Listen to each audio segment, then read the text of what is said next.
अयोध्या वापस आने के बाद भगवान राम अपने राज सिंहासन पर विराजमान हुए। देव ऋषि नारद, ऋषि विश्वामित्र, गुरु वशिष्ठ और कई अन्य ऋषि भी दरबार में उपस्थित थे, जिन्होंने उन्हें परामर्श दिया। वह सभी किसी धार्मिक मुद्दे पर विचार कर रहे थे। तभी देव ऋषि नारद ने कहा, हे विद्वानों, कृपया मुझे बताएं कि कौन अधिक शक्तिशाली है, भगवान स्वयं या उनका नाम। लंबी बहस के बाद सवाल अनउत्तरित रह गए। तब देव ऋषि नारद ने स्वयं घोषित किया कि भगवान का नाम भगवान से ऊंचा है, और शाही दरबार के फैलाव से पहले इस तथ्य को साबित करने की हद तक चले गए। तब नारद ने हनुमान जी को बुलाया और कहा, जब सब लोग दरबार से निकलने वाले हों तब आप सभी ऋषियों को प्रणाम करेंगे, लेकिन विश्वामित्र को नहीं, क्योंकि वह एक राजा थे। तब हनुमान जी ने सारे ऋषियों को प्रणाम किया, लेकिन विश्वामित्र को प्रणाम नहीं किया, क्योंकि वह समान सम्मान योग्य नहीं थे। हनुमान जी की इस अशिष्टता को देखकर विश्वामित्र बहुत नाराज हुए। जब वह स्वयं को शांत करने की कोशिश कर रहे थे, तब नारद उनके सामने प्रकट हुए और बोले, क्या आपने हनुमान के अहंकार पर ध्यान दिया? वह जानते हैं कि आपने ज्ञान देकर उसके प्रभु राम घोर उपकार किया है। आपके कारण ही वह देवी सीता से विवाह कर सके। फिर भी हनुमान ने आपकी उपेक्षा की और अन्य सभी संतों को प्रणाम किया और जानबूझकर आपको ना करके आपका अपमान किया। नारद द्वारा उकसाए जाने पर विश्वामित्र बहुत क्रोधित हुए।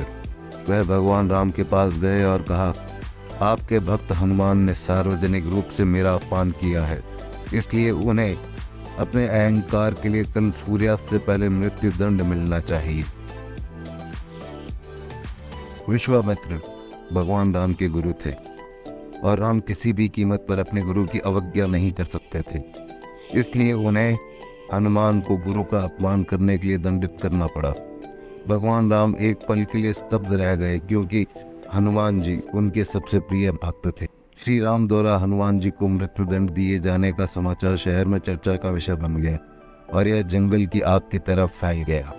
हनुमान जी को अपने कुकर्म का पश्चाताप हुआ और वे देव ऋषि नारद के पास गए और उनसे विश्वामित्र के प्रकोप और भगवान राम के बाणों से रक्षा करने का अनुरोध किया।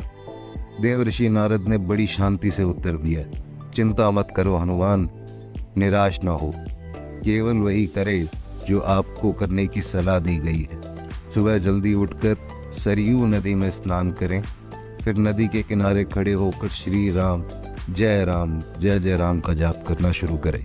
मैं आपको आश्वासन देता हूँ कि आपको कुछ नहीं होगा।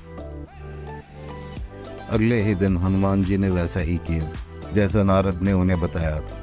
भगवान राम आए और हनुमान से कुछ दूरी पर खड़े हो गए और उन्हें दया की दृष्टि से देखने लगे, लेकिन उन्हें मर्यादा पुरुषोत्तम कहा जाता है, इसलिए उन्होंने अपनी इच्छा के विरुद्ध हनुमान जी पर तीर चलाना शुरू कर दिया, जो अपने इष्ट और अपने प्रभु का नाम जय राम श्री राम जय जय राम जाप करने में पूरी तरह से तल्लीन थे। उनका कोई भी तीर हनुमान जी को छू नहीं सका। भगवान राम थके हुए थे, लेकिन हनुमान जी केवल अपने भगवान को पूर्ण समर्पण, प्रेम और भक्ति के साथ देख रहे थे। भगवान राम ने सबसे शक्तिशाली हथियारों का इस्तेमाल किया जो उन्होंने पहले कभी नहीं किया था, लेकिन कुछ भी हनुमान जी को नुकसान नहीं पहुंचा सका। तब भगवान राम ने उन पर अपने ब्रह्मास्त्र का निशाना साधा। हनुमान जी श्री राम मंत्र का जाप करते रहे और बिल्कुल भी नहीं हिले। जब देव ऋषि नारद ने जन्मोत्कर्ष ब्रह्मास्त्र को देखा तो वह ऋषि विश्वामित्र के पास गए और उनसे अद्वितीय युद्ध बंद करने का अनुरोध किया।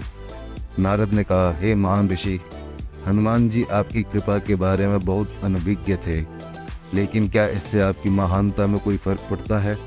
हालांकि यह छोटा सा नाटक था जिसे मैंने राम नाम के महत्व को दिखाने के लिए निर्देशित किया था। क्या अब आप सहमत हैं वह नाम स्वयं श्री राम से अधिक शक्तिशाली है? विश्वामित्र ने आश्वस्त होकर राम जी को रोकने का आदेश दिया। हनुमान जी आए और भगवान राम के चरणों में खुद को प्रणाम किया।